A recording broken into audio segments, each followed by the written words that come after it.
আজকে আমরা আর একটা নতুন এক ধাপ এগিয়ে গেলাম। যুধিষ্ঠির হালদার, আজকে তার মৃত্যুবার্ষিকী।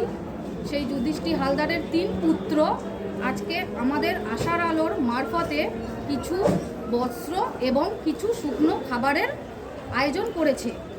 তো আমরা তুলে দেব কিছু অসহায় মানুষদের, আমরা আজকে দেব।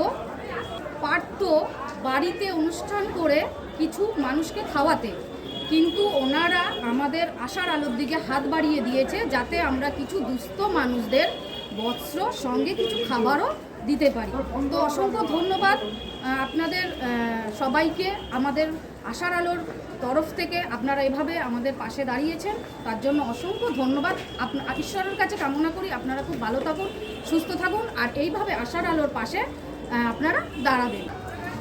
এই মাসিমণি আজকে যাবতীয় যা বস্ত্র আর খাবারের যে আয়োজন করেছে এই মাসিমণি দিয়েছে। আর এই আমরা যে আশার আলো যে কাজ করছি সব মেম্বাররা এখানে আছি, আমরা খুব আনন্দিত এবং খুশি এই কাজের মধ্যে থাকার জন্য। আর আপনারা বেশি বেশি করে সাপোর্ট করুন আর পাশে থাকুন, যাতে আগামীকাল আরও সুন্দর, আরও অসহায় মানুষের পাশে আমরা যেন থাকতে পারি।